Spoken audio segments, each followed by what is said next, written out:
is that my child, who is a trans male, was at school and was sexually harassed and somewhat assaulted by a fellow student. Now, this student was an unknown person. They don't know who this person was or whatnot. School's been informed. We've done, taken steps that we thought were necessary for the situation. Anyways, the incident happened as thus. Basically, my child was walking down the hall and he came across a group of kids walking the other direction. One of the kids in that group started saying things like "Hey baby, hey baby, hey girl" right out the bat, misgendering my child. And then, as they misgendered my child, they decided that they were going to also slap my kid on the ass, causing their gender dysphoria to go crazy, so on and so forth. So, this really angered me, angered my child as well, and so I thought we would talk about it a little bit today, and discuss toxic masculinity and bodily autonomy and things such as that. So, without further ado, we're going to go ahead and read this here.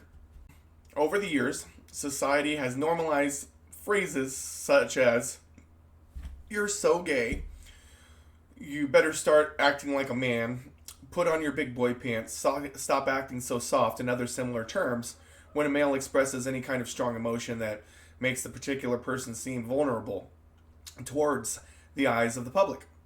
These phrases of all fall under the category of toxic masculinity, and they come to show how normalized the effects of this concept are in today's society. According to the dictionary, toxic masculinity refers to a cultural concept of manliness that glorifies stoicism, strength, virility, and dominance, and that is socially maladaptive or harmful to mental health, as happened with the situation that I'm discussing here. I believe toxic masculinity is something that can be both taught and be born with, said Jose Martinez. I don't know if I totally agree with that. I think that that toxic masculinity is a pretty taught thing. Like, it's usually something that has to be instilled in somebody. With that, said Jose Martinez, Glendale High School sophomore. Martinez said that in today's society, people are already provided with these kinds of ideas. However, toxic masculinity can also be something that is taught by people, which is why I put the onus of what happened to my kid a lot on the parents of the child that perpetrated the act. One of the causes of toxic masculinity is that from a young age, men are taught to suppress their feelings in fear that showcasing these feelings will threaten their masculinity. This ends up affecting them, especially during their adolescence, because since they fail to open up about their traumatic experiences and emotions, it can only affect their mental health. Not only affect their mental health, but can also lead to teenage males feeling depressed and suicidal. Another way in which toxic masculinity affects teenage boys is their ability to create bonds with other people. According to the American Psychological Association, APA, both boys and men prefer building connection through physical activities rather than sitting down and talking about the personal lives due to their fear of being less masculine. This is why it is common to see teenage boys and men with only a few close friends. Although men have feelings and close friendships with other men, they rarely display this side of their lives because they feel as though these actions don't fall into the category of masculinity. Patrick Devahanian, the AP psychology teacher at Clark, believes that toxic masculinity, without question, has a negative effect on men and young adults. The APA's research delves deeply into the very real consequences of decades of androcentrism. Devaharian said that the research states that boys who are brought up in an atmosphere of toxic masculinity often develop into men who display many unhealthy habits. This includes avoiding mental health service, resistance preventative care, engaging in heavy drinking, normalizing tobacco use, and participating in other risky behaviors. It also includes being less likely to help and admit vulnerabilities, which result in greater incidents of violence and suicide. Although toxic masculinity has devastating effects on men and teenage boys, this concept can also affect many other people, including women and members of the LGBT plus community. And this is where it'll probably start getting into what my reason for going over this today was. According to a professor at the University of Aberdeen, men and teenage boys who feel intimidated by women and teenage girls will sometimes harass them in order to establish dominance over these women. Hence the situation with my trans son and the child, the adolescent in question that did the harassing. Again, I at first I was kind of mad at him for the situation, but I really, as I think about it more, am more angry with the parents in that situation than I am with the kid, because he had to learn it somewhere. Research that has been conducted further suggests that women who contain manly features are more likely to get harassed by men than women who have characteristics typically judged to be desirable. This connects back to the idea that men want to feel dominant and superior towards women. Women become victims of gender-based violence and domestic abuse when men succumb to fragile masculinity, enforcing their aggression towards women, said sophomore Winnie Ann Massoy. Massoy believes that, also states that these types of men create an unsafe environment for women, causing them to be afraid to walk out at night alone, wear clothes that men find inviting, and do anything that men may perceive as sexual and lead them to act violently. Other people who are affected by toxic masculinity and its role in society are members of the LGBTQ plus community. Men and young boys who are part of this community suffer from an identity crisis before they fail to understand where they belong in the masculinity spectrum, or because they fail to understand. They must now learn how to handle appearing masculine toward their peers while also coming to terms with their own homosexuality. This is very true. You see, this happens especially. It happened a lot during, with my generation and things. But I'm sure it happens even more now that coming out is more accepted. But when I was younger, like if you came out, that was like, wow, that was a big step. That was. I mean, it still is, but I mean, back then you could be beat up every day. I mean, there was very much less protections for that sort of thing. So, I remember having a friend come out to me one time, and I was so happy that he did. It was like one of the first experiences I had with a gay person that was close to me. I mean, I'd seen stuff in TV and stuff like that every once in a while, but it was the first time I'd had somebody that was really close to me come out to me, and I was very, very I was kind of put back at first because, it was a whole toxic masculinity thing. He felt like he needed to project himself as a very strong masculine person, listen to Pantera, and metal music, and wore ripped jeans and army coat and things like that. When he came out to me, was following summer since I had seen him last, or it was right after the end of summer. He comes back, and as he's walking down the street, he's wearing a pink shirt that's kind of a midriff shirt and some Jinko jeans. This is back in the late 90s, early 2000s, guys, if you don't know what Jinko jeans are. So, yes. So, basically what had happened was, he told me, hey, I just want to let you know as a good friend that I'm gay. I still love metal music. I still, want to, like certain things that we've all liked together, comic books, stuff like that. But, this is who I am. And it was a great opportunity for me too, because instead of shying away, he told me that I could ask any questions that I want unabashedly. So I went through, all of it. I asked him, every question I could think of so that I could understand, the most I could about his views and who he was. As a friend, I felt I owed him that. So that taught me a lot at a fairly young age about acceptance, and it also was one of my first experiences kind of thinking about toxic masculinity and how it affects people.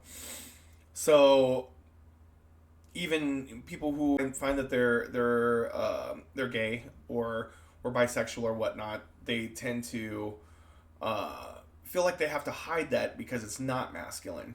Even if it's not like every gay man is going to be effeminate, right? You've got a lot of gay men who are very macho, but they feel like, I think a lot of them feel like when they do come out, or before that they come out, that they feel like they need to hide that part of them because they think it's not masculine. So I can definitely see how that would affect the LGBTQ plus community in that way. Continuing on, as stated by Justin Laymiller, a psychologist at the Kinsey Institute, in the gay community, a sexual premium is placed on masculinity, which puts pressure on gay men to be masculine. A large factor of being homosexual is having to deal with the mental health issues that come with the constant pressure of having to look and act in a masculine way because of social stereotypes. I think this is kind of similar to, gender dysphoria. Feeling that being pressured to look and act a certain way depending on who you are. And I know my child, because of this, tends to try to over exaggerate their or his masculinity sometimes to push the fact that he is male, which shouldn't have to be a thing. Yeah, I'm a bit of a gender abolitionist. I think that I think that we put too much importance on gender altogether.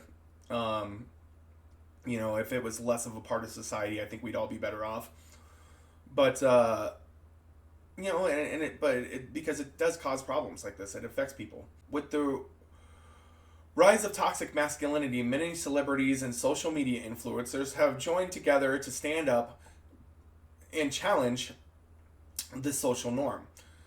Singers Jayden Smith and Frank Ocean are both proud of embracing their gender fluid clothing style as well as their fluid sexuality. In an interview with Nylon Magazine, Smith stated that he uses his social media platform to inspire others to not be afraid to dress the way that they want to. I think it is a great start to normalizing femininity in men, said Ivy Zhu, Crescenta Valley High School junior. Celebrities create platforms to present change and inspire boys of younger generations to change their perspective on clothing and gender stereotypes. And these things are kind of fluid in themselves. I mean, if you look at like the Victorian era and things like that, men wore high heels. I mean, the high heels were invented for men to begin with, were mostly for men. And, the long wigs. And even as far as like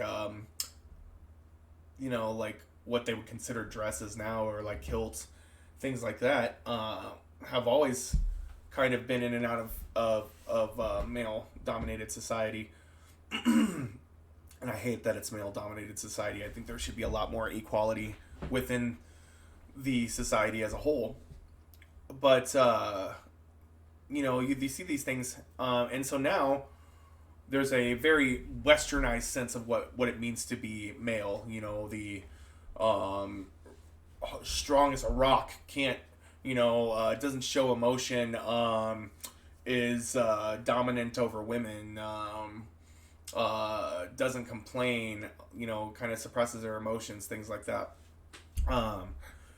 and doesn't cry, and some other things like that, some behaviors towards women and in general. Another celebrity that had participated in this social change was Harry Styles. He was the first ever male to wear a dress and be the cover of Vogue magazine in over 120 years. Back in December 2020, he received backlash from many people, including political figure Candace Owens. Oh, God, I hate her. For wearing a dress. Owens took to Instagram to express her feelings and stated that men needed to stop wearing feminine clothing and needed to start acting more manly, perpetuating the toxic masculinity trope. It took no more than a couple of minutes before his fans began to defend Styles and the thousands of other people that felt attacked by Owens' comments. As many other celebrities continue to challenge toxic masculinity, they also managed to become yet another positive influence for many young teenagers. In more recent years, people have been straying away from the old-fashioned ideology that women have to be passive and fragile, and that if they're more assertive and independent, they're still women. Strong and confident ones at that, said senior Sophie Panicki. However, I haven't seen the same kind of movement on the men's side, telling boys it's okay to have certain interests or insecurities, because if being manly equates to being courageous and headstrong, wouldn't empathetic guys who aren't afraid to cry or express their emotions be the manifest of them all? That's a really, really good point. Like, in this article here, is that the ideal thing in toxic masculinity or traditional masculinity is that men are to be strong and unafraid, and things like that. So within our society these days, though, one of the strongest and most unafraid things you can do is to be able to show your emotions as a man. It doesn't happen very often. So with that said, yeah, I want to know what you guys think about this, because, like I said, with the situation with my child and the harassment that they received, and that their bodily autonomy was attacked and caused them gender dysphoria and so on and so forth, it really made me think about how important it is to start a movement for younger adolescent boys, to let them know that they don't have to act in that manner and they don't have to assert their dominance in such ways. And I think that the closer and closer we get to a society where that's going to be less the case, where guys think that they need to be that type of male, it's going to be a situation where I hope that dissipates over the next 10 or so years. I can see that there is a lot of progress socially, but we still got a lot of way to go. So, yeah.